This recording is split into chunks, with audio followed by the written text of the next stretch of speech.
아멘. 우리가 예수님을 믿는 과정은 일반적으로 두 가지로 나타납니다. 첫째는 점진적 회심의 과정입니다. 교회 생활을 하면서 2년, 5년, 10년, 20년 오랜 세월을 통해서 조금씩 때가 변화되어 간 것이죠. 등록 성도의 약 80%가 여기에 해당됩니다. 특별히 모태 신앙인들은 어머니 뱃속부터 교회를 다녔습니다. 어린 시절은 어머니 등에 업혀서 교회를 나갔습니다. 자라서는 하나님의 은혜 주셔서 교회 나가면 즐겁고 어쩌다 사정상 빠지면 마음이 찝찝하고 그래서 가급적 안 빠지려고 합니다. 교회 생활의 모든 언어와 활동에 익숙합니다. 그런데 누군가 갑자기 예수 믿어가지고 미쳐 날뛰면 좀 지켜봐야써 얼마나 갈까 이런 생각을 항상 했어요. 나에게는 화끈한 경험은 없지만 그렇다고 해서 내가 예수 안 믿는 것은 아니죠. 때로 세상을 살면서 세상이 참 부러울 때도 있었습니다. 그런데 절대로 내가 세상 깊숙이 빠지지 않아요. 왜? 내가 예수 믿는 사람이니까. 왜? 그렇게 하면 내가 하나님을 배신한 것이 되지 않겠습니까? 그렇다고 해서 내가 교회 와가지고 죽도록 열심히 충성하지는 않습니다.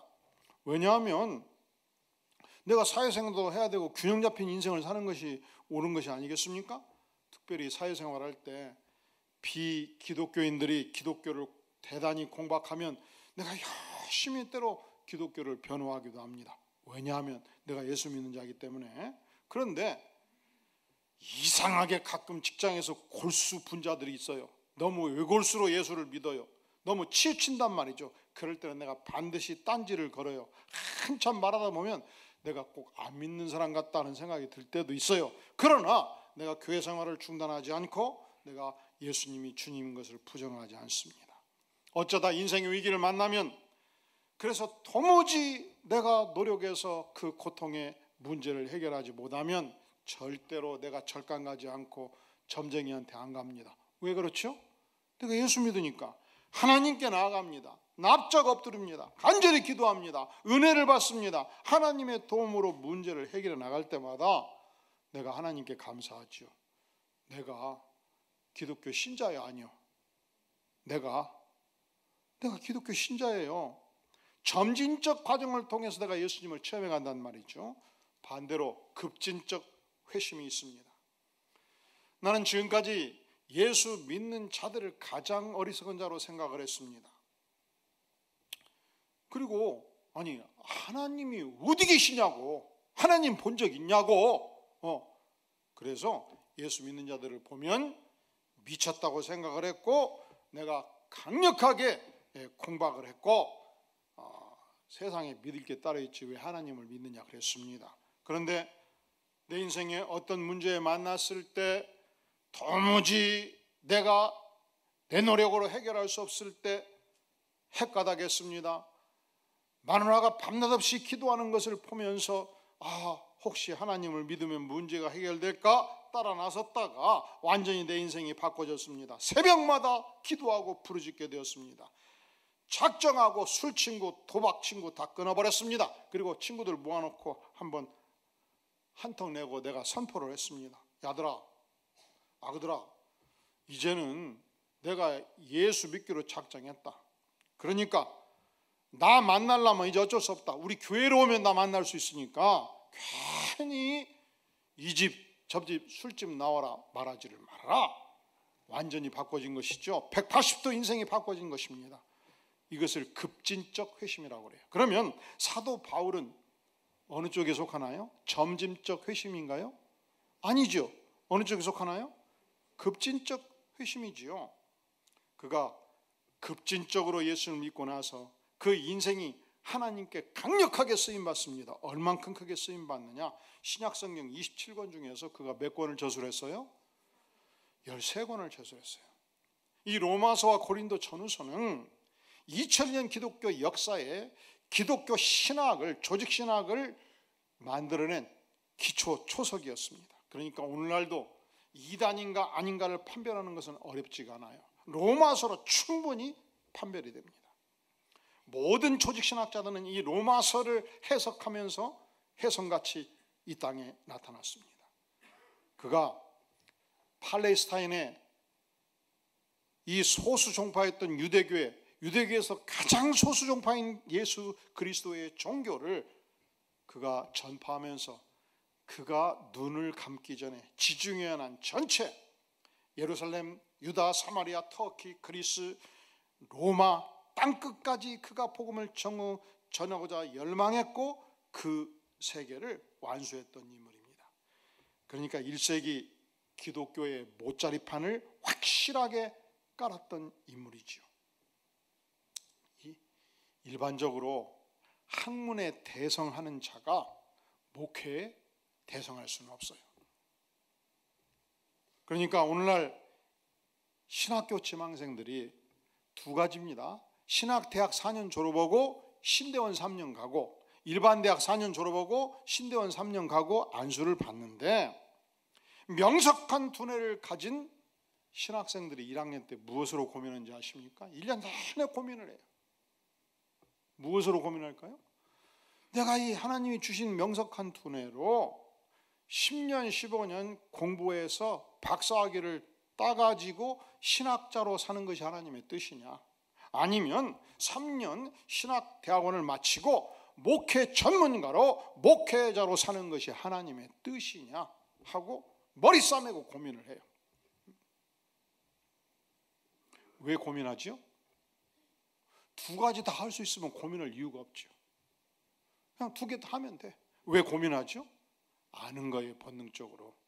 내가 목회 전문가로 평생 목회만 전문해도 이거 한 가지 해도 내 머리박이 터질 건데, 내가 신학을 해서 10년, 15년 신학 박사학위를 따고 평생 신학 한 분야, 그것도 그 방대한 신학 중에서 조직신학, 그 방대한 신학 중에서 신약 그 한 가지만 하고 살아도 머리가 터질 것인데, 하나님 내 인생이 어느 쪽으로 가야 되겠습니까? 지혜를 주시옵소서 생각하지 않겠습니까? 두 개가 가능하면 고민할 이유가 없죠. 놀랍게도 바울 사도는 이미 예수 믿는 시점에서 그 시대 최고의 신학자였던 가말리엘의, 구약성경 전문가였던 가말리엘의 수제자였습니다. 이미 학자였습니다. 그리고 그는 지난 2000년 기독교 역사 속에서 가장 탁월한 목회자의 삶을 살았습니다. 두 가지만 해낸 것이 아니에요. 그는 지중해난 전체를 순회하면서 복음을 증거했던 개척 선교사여 가장 탁월한 순회 선교사였습니다. 이 세 가지를 위대한 신학자요, 탁월한 목회자요, 준비된 순회 선교사로 그 인생을 마감하게 되었는데, 어떻게 그것이 준비되었는가? 스스로 준비된 게 아니에요. 하나님이 그를 준비시켜 주신 것입니다. 하나님께서는 이 위대한 기독교의 초석을 깔기 위해서 바울 사도라는 인물을 선택하셨습니다. 그리고 그의 인생을 준비시켜 주셨습니다. 그런데 그 인생을 어떻게 준비시켜 주셨는가? 그는 스데반 집사가 순교할 때 현장을 지휘했던 인물입니다. 그는 골수 유대주의자였습니다. 그런 만큼 예수 총파들을 철저하게 탄압하고 심지어 죽이기까지 했던 인물이었습니다. 그러니까 이런 기독교 강성 반대자들은 아무리 전도해도 잘 말을 듣습니까? 안 듣습니까? 귀를 꽉 막고 안 듣지요? 그러니까 첫째로 하나님이 그를 어떻게 준비시켰는가? 직접 그 인생을 개입해서 준비시켜 준 거예요. 강하게 햇빛보다 1000배 강한 불빛을 비춰가지고 눈을 멀게 만들어 놓은 거예요. 야, 이 녀석아, 너가 나 예수를 핍박하냐? 천지를 누가 창조했는데? 이 강한 빛을 누가 창조했는데? 내가 빛 한 번 쐬면 너는 눈 끝나는 놈이야. 정신 차려. 그리고 음성으로 만나 주셨습니다. 사울아 사울아 어찌하여 나를 핍박하느냐? 나는 너가 핍박하는 예수니라. 일어나라. 다메섹 시내로 들어가거라. 너가 행할 것을 이룰 자가 있느니라. 깜짝 놀랐어요.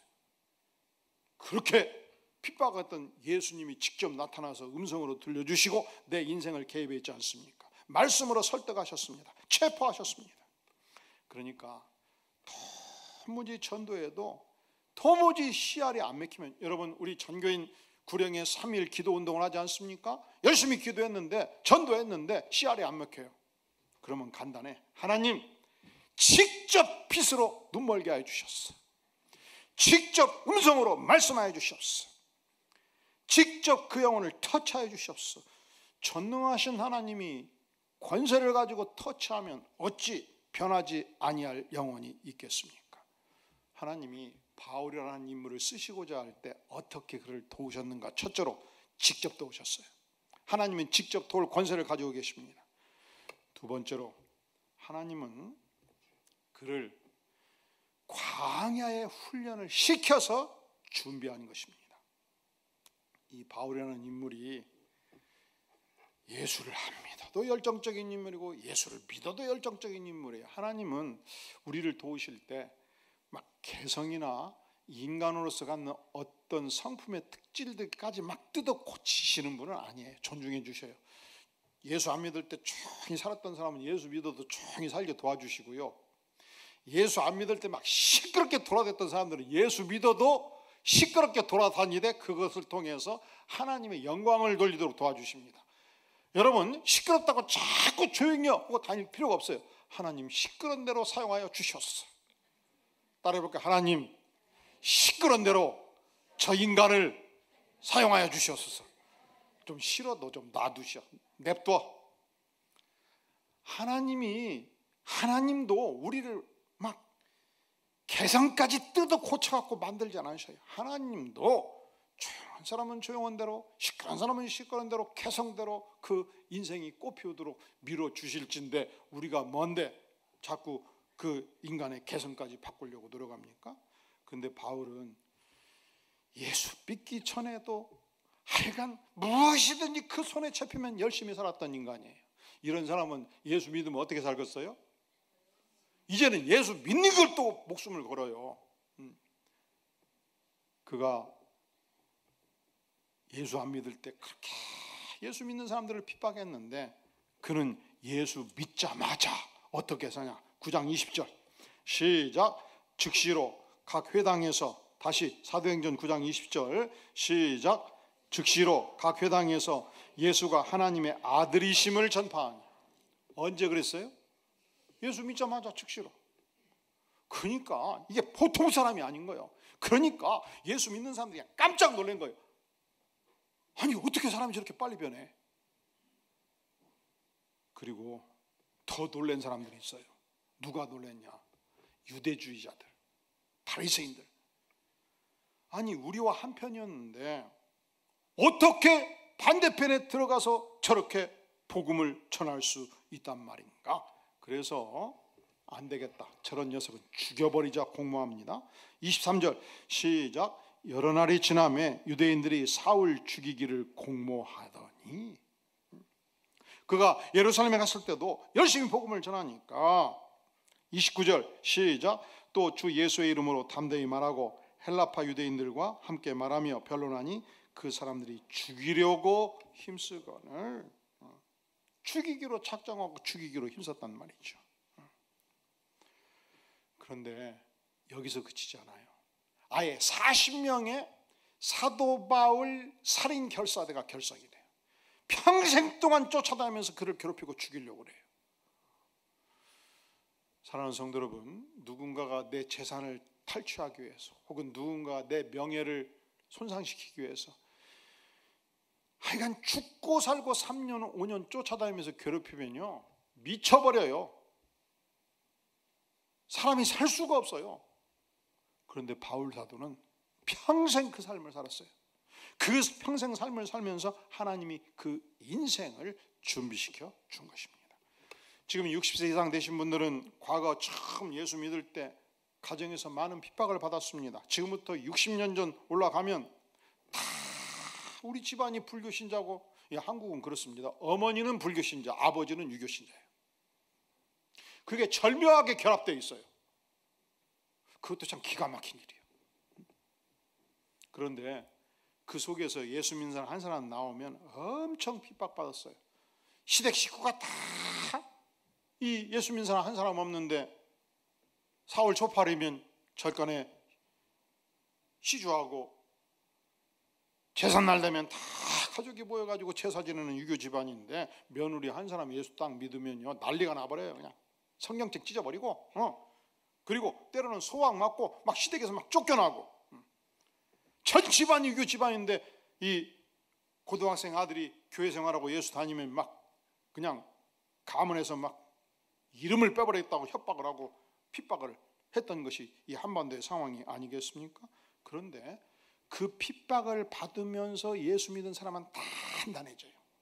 그 핍박을 견디면서 예수 믿은 사람들은 죽고 살고 예수를 믿어요. 그 속에서 쓰임받을 준비가 충분히 된다는 것입니다. 하지만 아무렴 집안에서 쫓겨난다거나 혹은 뭐 가문에서 축출한다거나 이 차원이 아니고 아예 활을 쏘아서 죽여버리겠다, 칼을 찔러서 죽여버리겠다 하면 상황이 달라지지요. 그래서 우리는 생각해 봅니다. 왜 유대인들은 바울을 그렇게 죽이려고 작전까지 했는가? 이유가 몇 가지 있어요. 첫째로 저들이 볼 때는 유대 종파에 속했던 바울 사도가 상대편 진영으로 전향했을 때 이전은 세상적인 언어로 배신자예요. 이 자가 누구라고요? 여러분, 이 주먹 어깨의 집단에서 함께 일했던 조직 범죄 집단에서 한 사람이 상대편 진영으로 넘어가잖아요. 그러면 조직 전체가 흔들립니다. 그래서 쥐도 새도 모르게 죽여버리기도 하잖아요. 사람들이 제일 싫어하는 것이 예수를 믿든지 안 믿든지 배신자를 싫어해요. 그리고 우리 편에 속해서 우리 편에 이득을 주었던 자가, 능력 있는 자가 상대편 진영으로 넘어가면 적에게 엄청난 이득을 주지 않겠습니까? 우리의 모든 정보가 넘어가지 않겠습니까? 적대 세력이 확대되지 않겠습니까? 그래서 우리 세력이 크게 불이익을 당하고 이 자를 살려두면 안 되겠다, 배신자를 처단하고 죽이고자 하는 의욕이 생기지 않겠습니까? 두 번째 이유가 있습니다. 사도 바울은 이미 그 시대 출중한 학자였고 지식인이었습니다. 강력한 영향력을 가진 자였습니다. 이 영향력을 가진 자가, 우리의 모든 지식을 알고 있는 자가 상대편 진영에서 넘어가면 이건 보통 일이 아니죠. 죽여버려야죠. 이렇게 생각을 한 거예요. 그리고 12명의 제자들이 오순절날 각 나라의 방언으로 복음을 전했을 때 그때 유대인들이 깜짝 놀래. 이유가 왜 놀랐느냐? 이들이 갈릴리 사람인데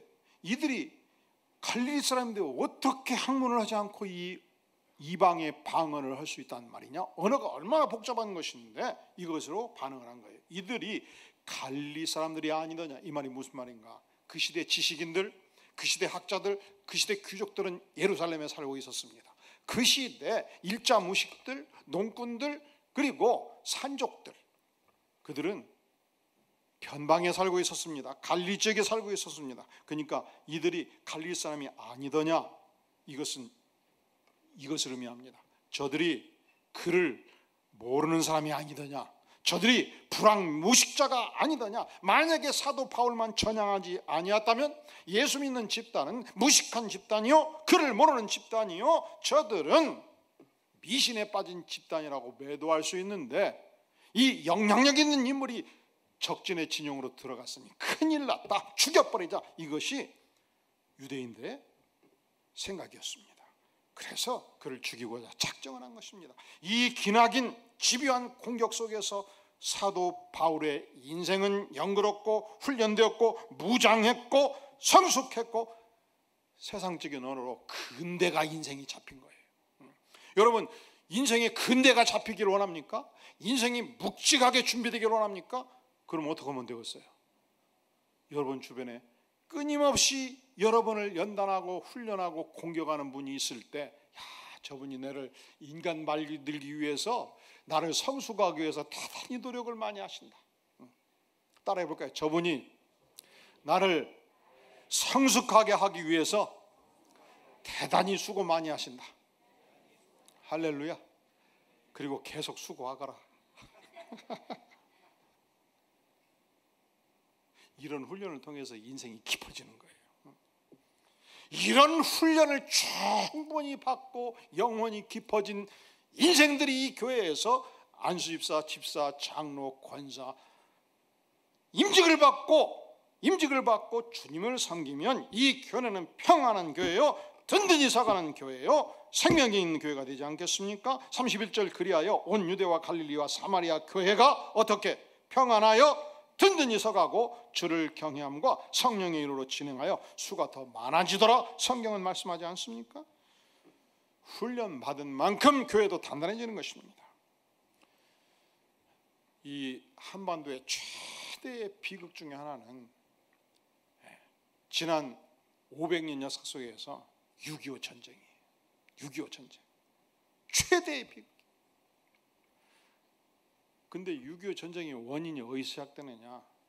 미국의 국무장관 애치슨이 어느 날 애치슨 라인을 발표합니다.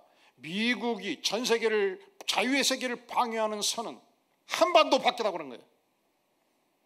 어디 밖이라고요? 대만과 일본선이라고 그런 거예요. 애치슨 라인을 선포하니까 1950년 6월 25일 이제 되었다, 미군 개입은 없다 해가지고 38선을 전면적으로 무너뜨리면서 내려와서 3일 만에 서울을 점령하고, 그리고 마지막 낙동강 전선을 형성을 한 것입니다. 낙동강 전선. 이 낙동강 전선이 무너지면 대구가 무너지고, 대구가 무너지면 부산이 무너지고, 한반도가 이제 완전 통일이 되는 거잖아요. 그때 낙동강 전선을 지키기 위해서 고등학교 2학년 3학년, 몇 학년?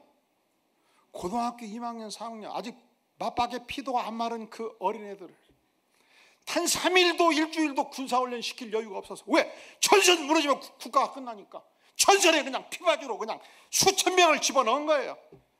그 산하에 그들이 다 피바다가 되어서 죽어간 거예요. 그렇게 지켜낸 전선이에요.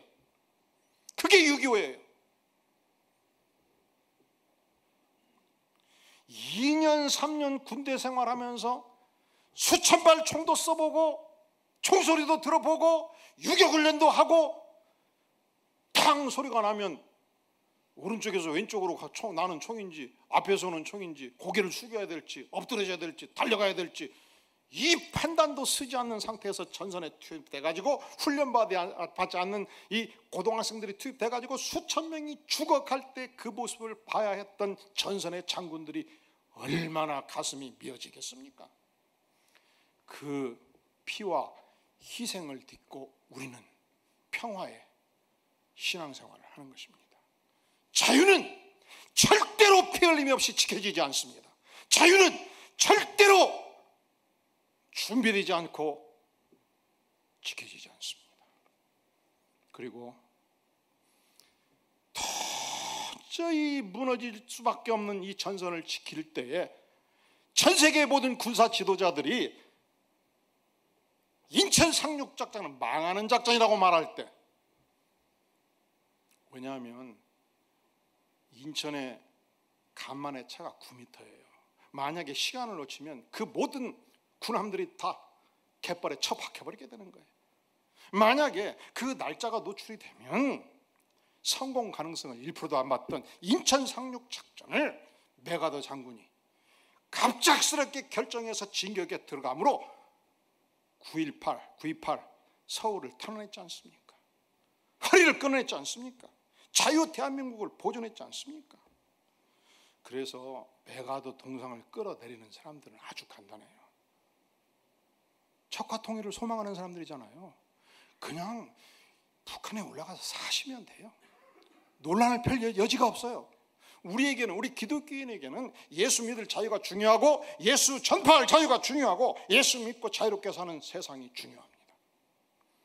그때 아무런 훈련 없이 전선에 투입됐던 우리의 선배 장병들의 피 흘림을 통해서 하나님의 은혜로 오늘 우리는 자유의 공기를 호흡하고 사는 것입니다.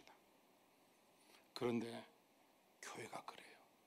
이 영광스러운 하나님의 교회가, 이 교회에서 복음을 증거하고 이 교회에서 신앙생활하는 성도들이 충분히 훈련되어야 교회는 평안하고 든든히 서가지 않겠습니까? 그러니까 이 교회에서 기도로, 하나님의 말씀으로, 예배 권사로, 예배 장로로, 예배 안수집사로 훈련되는 분들은 철저히 훈련받고 준비되어서 이 교회를 든든하게 세워가는 축복을 누리시기를 주의 이름으로 축원합니다. 현재 봉사하는 사역하는 우리 장로님들은 처음에 7년 훈련을 하고 선거를 해가지고 임직을 했어요. 그리고 훈련이 부족해서 더 훈련받자 해가지고 다시 임직받고 7년을 훈련하고 14년 만에 정식 장로님이 되셨어요. 지금 생각하면 10년은 됐어도 좋겠다라고 가끔 생각도 해요. 제가 가끔 생각한다고 그랬지 자주 생각한다는 얘기 안 했어요? 왜냐하면 우리는 훈련받는 인생이 축복의 인생인 것을 알기 때문에 그렇습니다. 우리 조 목사님 웃으셨죠? 지금부터가 중요해요. 우리 교회의 젊은 집사님들 그리고 젊으신 목사님들 인생이 깊어지고 연글고 힘도 있고 엄청 성숙하기를 바라시나요? 그러면 바울 사도 같이 엄청 핍박받고 공격받고 때로는 성도들로부터 그 속에서 견디어내고 그 속에서 주여 소리쳐 외쳐 기도하고 그 심령이 단단해지고 깊어지는 은혜를 체험할 수 있기를 주의 이름으로 축원합니다. 조 목사님 별로 듣고 싶지 않죠?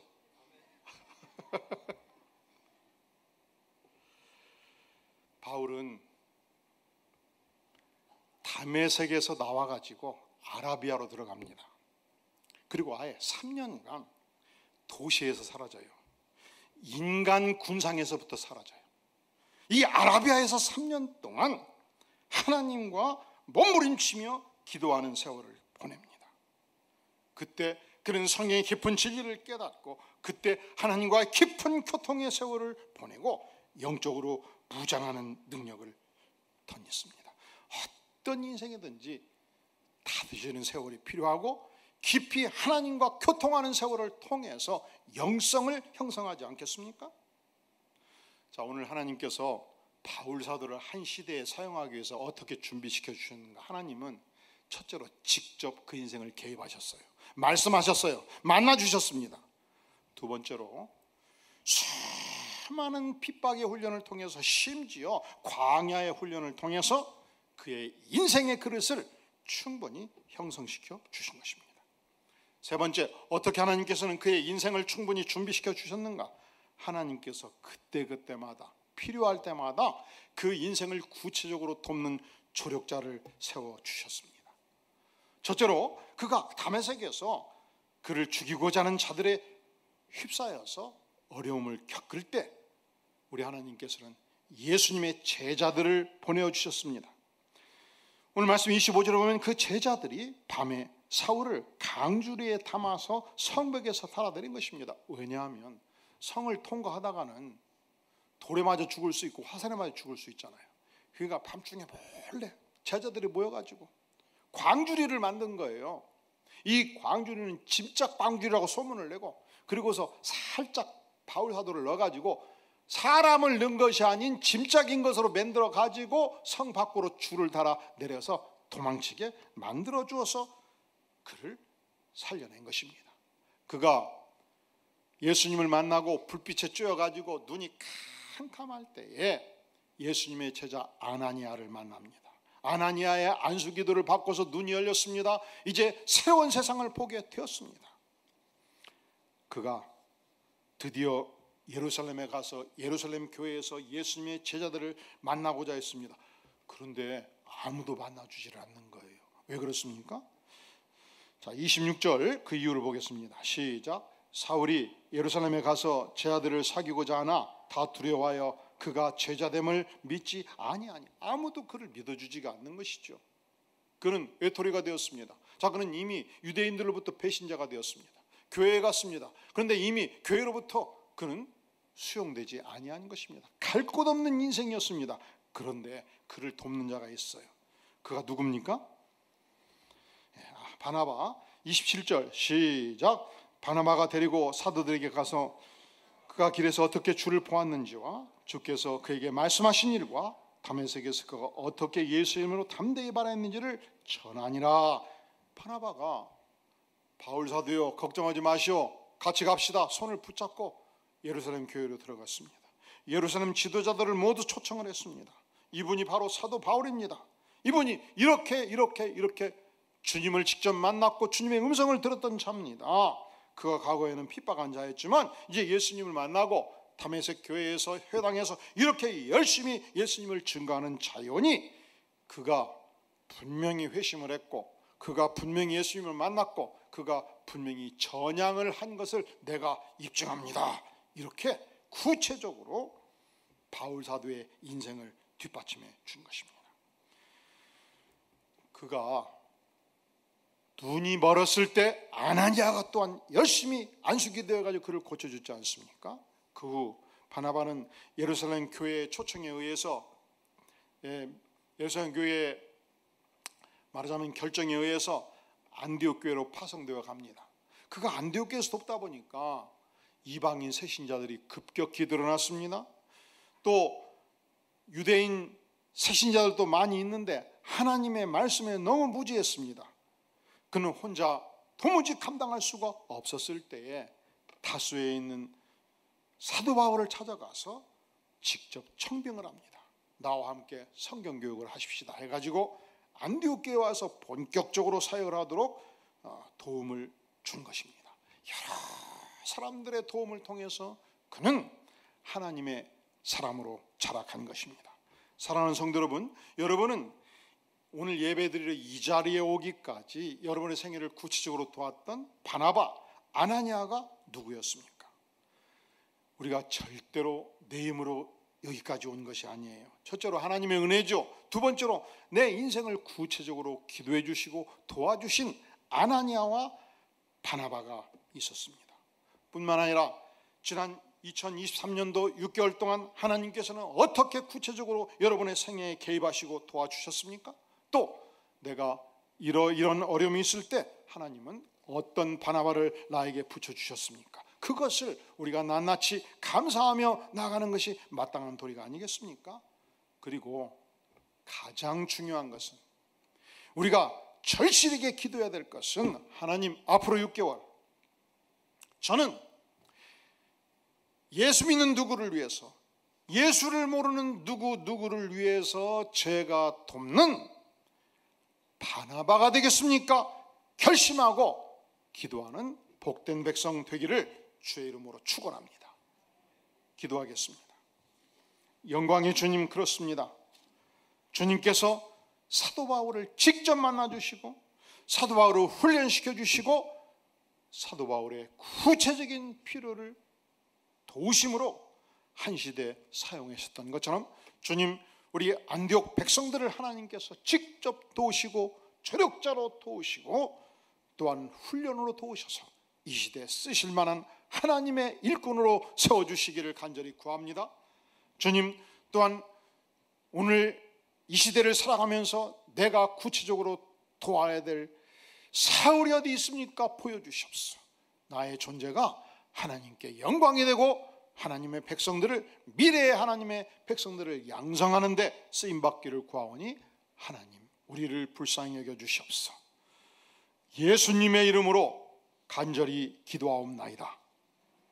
아멘.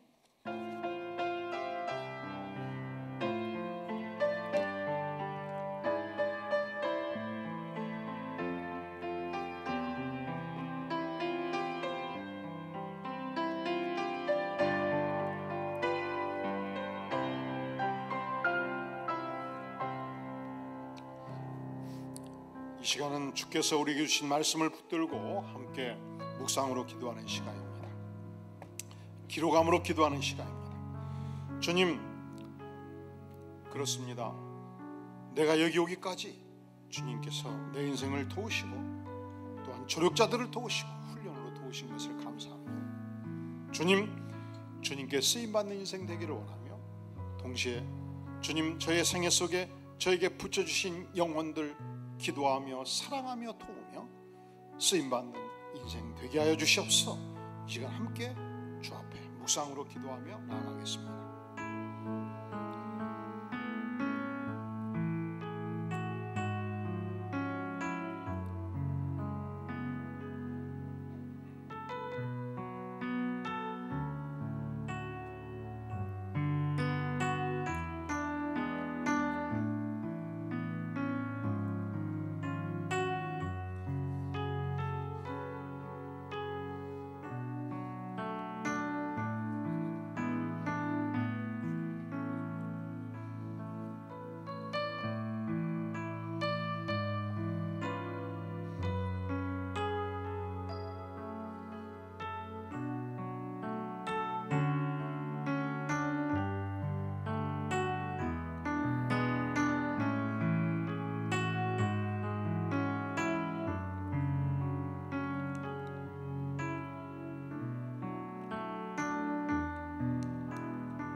예수님의 이름으로 간절히 기도하옵나이다. 아멘. 다 함께 기립하셨습니다.